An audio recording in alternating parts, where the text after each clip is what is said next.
Coucou tout le monde, j'espère que vous allez bien. Je suis ravie de vous retrouver aujourd'hui pour une nouvelle vidéo tricot. Après une longue pause, j'avoue, puisque la dernière vidéo datait du 11 novembre 2022. Je m'étais dit que je la ferais au plus tard le 11 novembre 2023.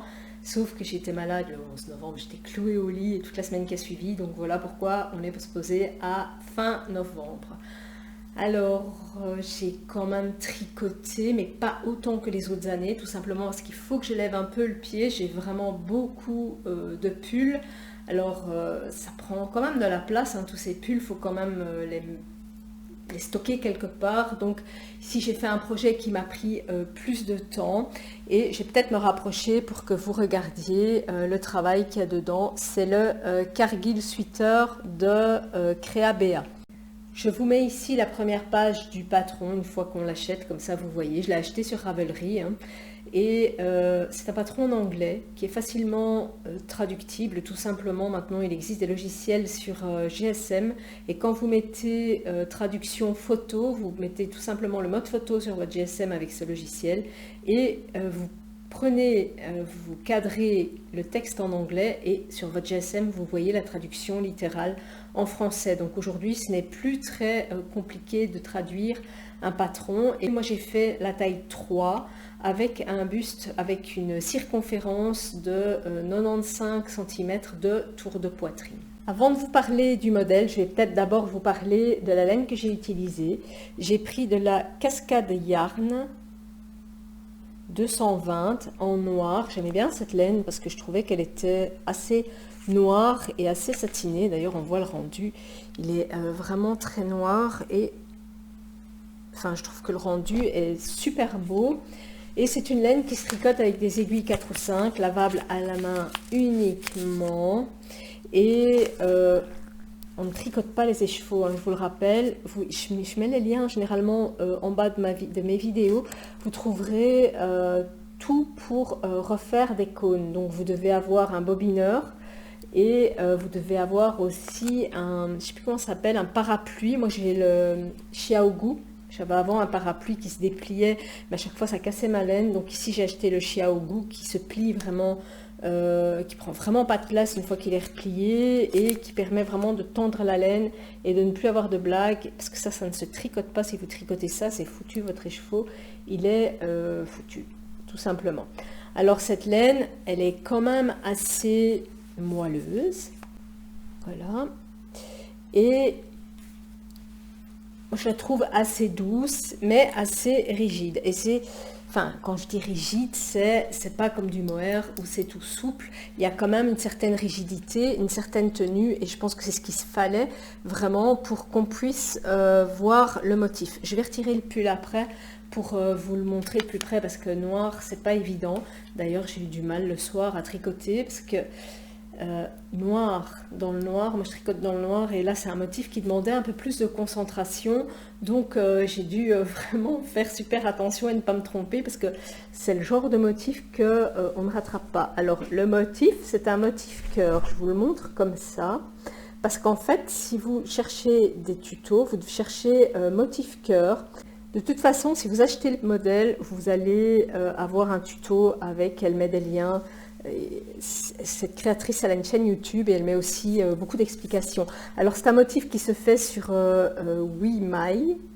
Donc, et le motif cœur en lui-même, donc cette partie ici, donc le cœur ici, ça se fait sur 5 mailles et à chaque fois sur 4 rangs, on va chercher la laine en dessous, on pique ici, on vient rechercher, on la met sur les aiguilles, on tricote 3 mailles, on vient rechercher dans le même trou encore un brin qu'on vient remonter et puis après, la ligne d'après, on glisse cette maille, la troisième ligne, on tricote les 2 mailles ensemble et après on tricote une ligne sans rien. Donc ça se fait sur 4 rangs et après, moi, ce que je vous conseille c'est de faire un échantillon tricoté en rond comme ça pour vraiment vous habituer au motif et je vous dis après 10 cm ça n'aura plus de secret pour vous quoi. En fait c'est super simple et le motif se tricote comme ça mais le rendu ici comme c'est de haut en bas il est inversé et le cœur est inversé. Donc j'ai utilisé des aiguilles numéro 5 pour le corps,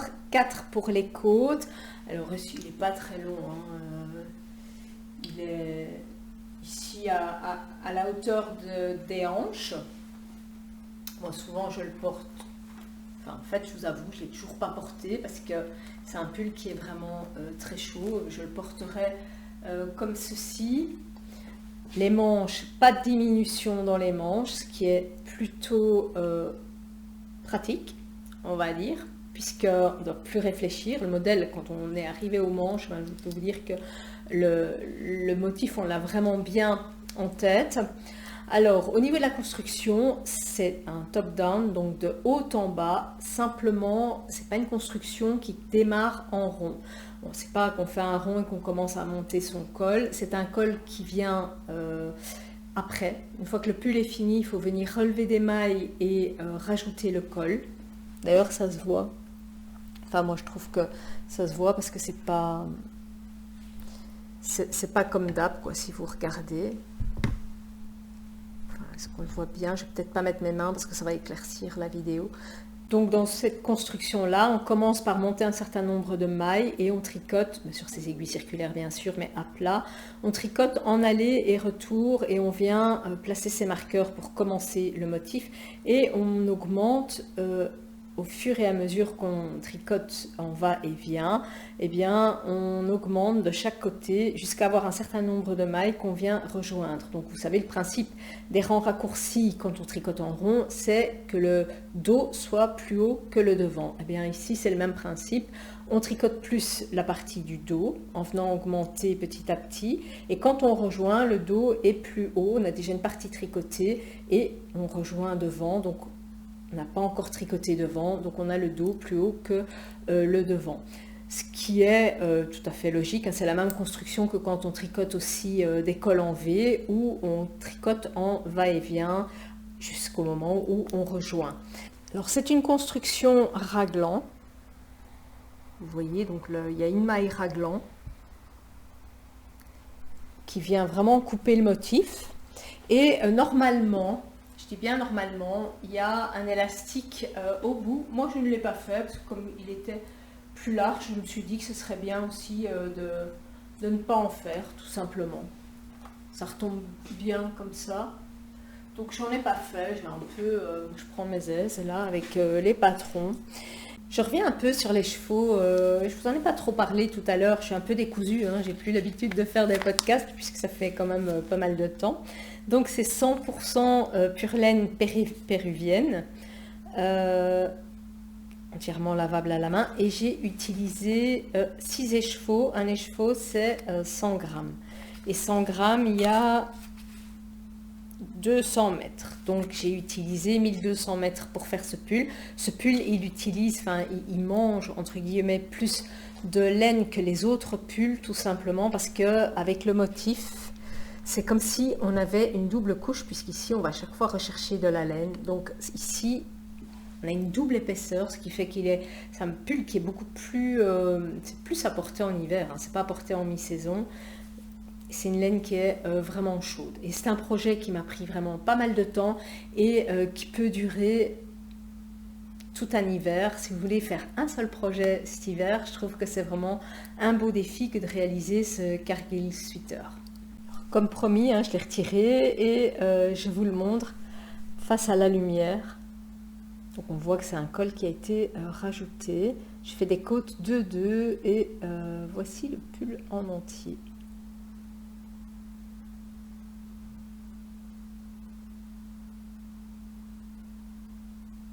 Alors juste une chose, je l'ai bloqué simplement. Au blocage, faites bien attention parce que comme c'est lourd, prenez-le bien en boule pour le mettre ensuite à plat parce que sinon vous allez avoir, il va se détendre.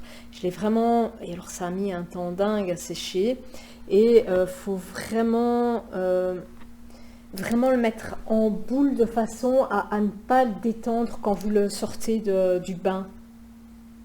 Donc ça, important aussi. C'est fou hein, parce que des fois on dirait que la laine brille. Je trouve qu'il est vraiment beau. Il fait peut-être même un peu homme. Non? Enfin, je sais pas. Enfin, moi, ce sera mon pull quand il fait vraiment super froid, quoi. Alors après avoir fait ce gros projet du Cargill Sweater, j'avais envie de faire quelque chose d'un peu plus cool.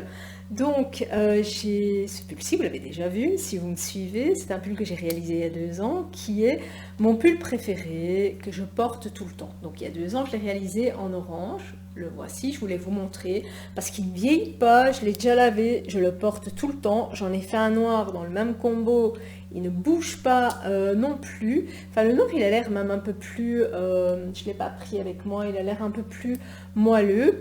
Et celui-ci, ben, comme je l'ai déjà rasé plusieurs fois, forcément, il a moins de poils. Mais j'adore ce pull parce qu'il est chaud, on est bien dedans.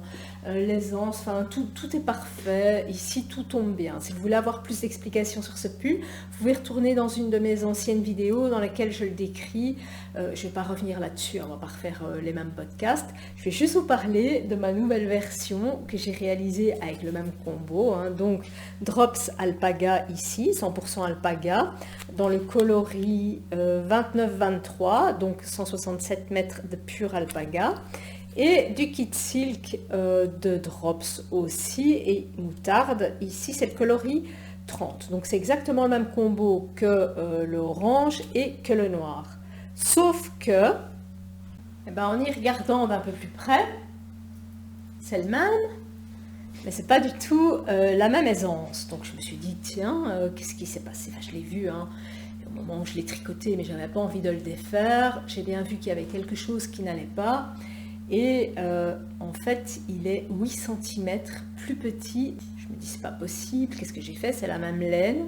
J'ai bien pris la taille M, donc j'ai vite été revoir si je n'avais pas pris la taille S. Non, c'est bien la taille M. Aiguille numéro 4, comme pour les autres, pour le corps. Il y a un truc qui n'allait pas. Sauf que je me suis rendu compte qu'en fait, j'ai mal rangé mes aiguilles. Alors, vous le savez, moi, je tricote qu'avec des aiguilles Xiaogu, soit en fer, soit en bambou. Et logiquement, elles doivent être bien rangées, puisqu'il y a un emplacement pour les 4 et les Xiaogu. Quand vous achetez un kit, il n'y a pas d'aiguille numéro 3. Donc j'avais acheté les aiguilles numéro 3 à part. Sauf que dans mon emplacement de 4, c'était les 3 qui étaient là. Et enfin ici, elles sont sur un autre tricot.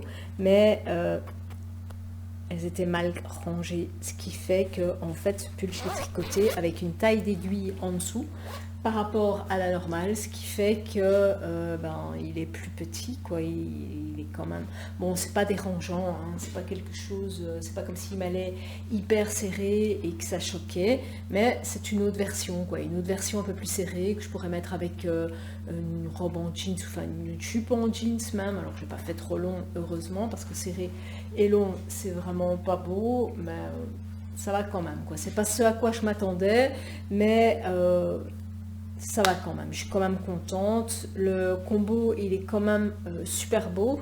Jaune moutarde, c'est vraiment une super belle couleur. D'ailleurs j'étais dans ma période de jaune, j'en avais commandé 20 pelotes de chaque, en mohair et en alpaga. Le modèle suivant, un modèle tout simple, basique, jaune.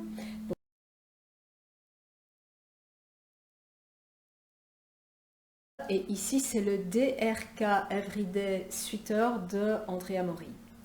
Et je me suis rendu compte au moment où je l'ai acheté et tricoté que c'est le même, quasiment le même modèle que le Stripe. Le Stripe, c'est ce modèle qui a fait fureur d'Andrea Mori où on tricote avec... on tricote toutes ces fins de pelote et on fait des pulls rayés. Donc Stripe, c'est rayures. Et dans son patron, il était assez compliqué parce qu'il y avait plusieurs versions, il fallait bien s'y retrouver. Plusieurs versions de col, plusieurs versions d'aisance. Si je me souviens bien, elle partait sur plusieurs façons d'adapter le pull par rapport à sa morphologie. Et ici, j'ai l'impression que le patron, il a vraiment été simplifié au max. Donc il n'y a pas de raglan, c'est vraiment des augmentations qui se perdent. Alors si je peux juste vous donner un conseil, c'est vraiment faire des augmentations invisibles où on vient retirer le fil entre les deux mailles et où on le retire et pas venir chercher une maille, sinon ça se voit. J'ai vraiment fait ce type d'augmentation invisible et je pense que là ça va. J'ai dû le défaire parce que je trouvais que Les autres augmentations que j'avais fait, ça se voyait et c'était vraiment pas beau. Ici, j'ai réalisé la taille S avec une aisance de 6 cm, donc c'est 96 cm et demi au niveau de l'aisance. Donc ça va bien. Au niveau du col, je trouve qu'il n'est pas très décolleté pour un yoke, donc ça va encore, je trouve. Je trouve qu'il est... Il est juste comme il faut en fait. Alors ici, j'ai pas fait le même montage qu'elle préconise dans sa vidéo. J'ai fait des côtes 2-2, parce que moi j'aime bien les côtes 2-2. Je l'ai un tout petit peu cintré ici. Mais aujourd'hui, si je devais refaire une version, je referais le stripe et je garderais ma version comme le pull rayé que j'ai fait avec le rouge et l'orange. Et je ferai exactement les mêmes mensurations que celui-là. Celui-ci, il est bien pour aller avec un petit pull, avec un petit pantalon classique, pardon, et pas trop court, juste comme il faut, tout simple comme il me fallait. Et je pense que je vais refaire des stripes, parce que les pulls d'Andrea Mori, je trouve qu'ils tombent vraiment bien. Vous voyez ici, ça fait pas de grimace. Enfin, je trouve que ça tombe vraiment bien au niveau du fit. Les manches ici, c'est parfait. Quand on a un petit pantalon classique, on n'a pas des grosses manches. Enfin, c'est ce que je voulais pour ce modèle-ci, donc je suis contente. J'aime bien la couleur, je trouve que c'est très lumineux. Je ne sais pas si c'est, vous le voyez, moutarde ou miel, mais ça dépend de la lumière. Il y a des moments où il est un peu plus moutarde et des moments où il est un peu plus doré. Donc j'aime vraiment bien le combo. Et alors très agréable à porter, hein, c'est laine de Drops. Je ne suis pas payée par Drops hein, pour vous en parler, je ne reçois pas d'échantillons gratuits, je ne reçois rien. Je vous en parle tout simplement parce que je trouve que rapport qualité-prix, c'est pas mal.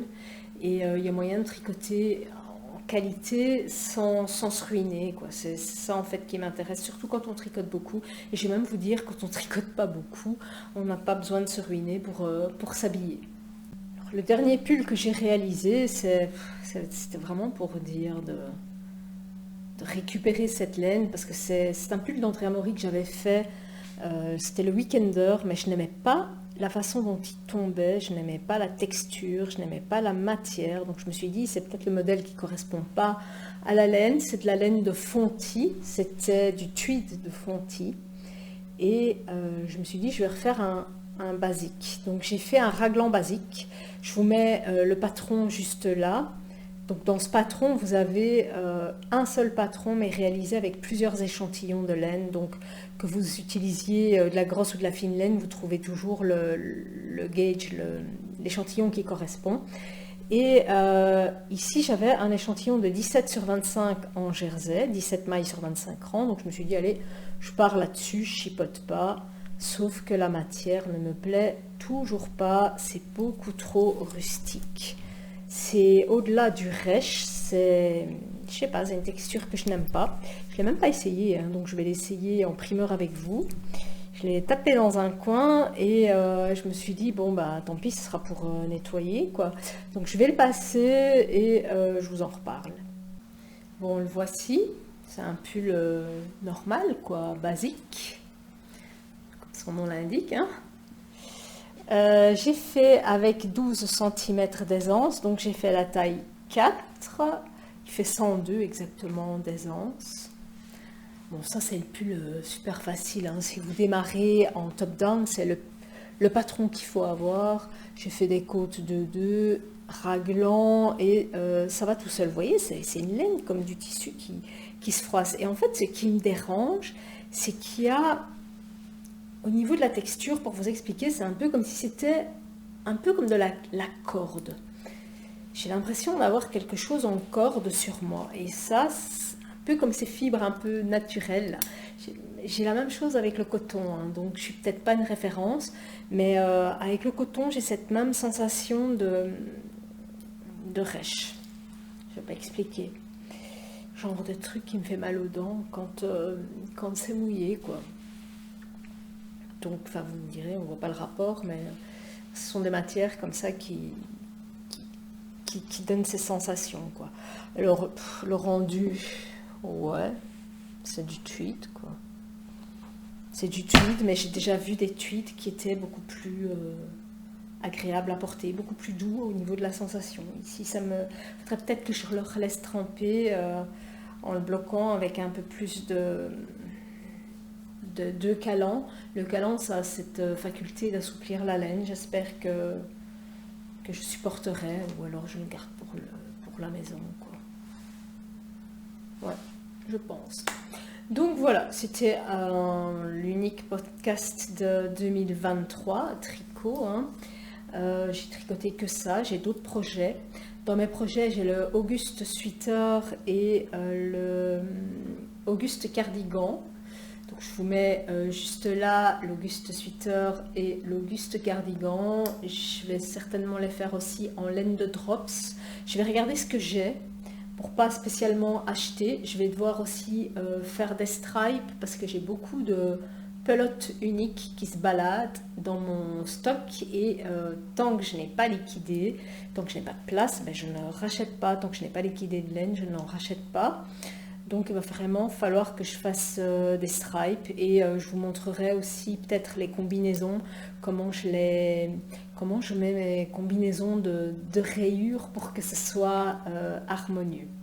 Voilà, ben, je vous dis à l'année prochaine. Je ne sais pas si je reviendrai avec une nouvelle vidéo cette année, je ne vais pas vous promettre parce que je n'en sais rien, je suis full.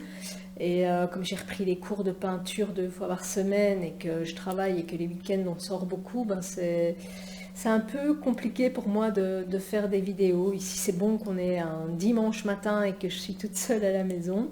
Donc voilà, c'est vrai que je pourrais faire ça le dimanche matin, mais encore faut-il que je sois toute seule à la maison. Donc je vous dis à très bientôt pour une prochaine vidéo. N'hésitez pas à me laisser des commentaires. Et voilà, je vous dis à très bientôt. Ciao!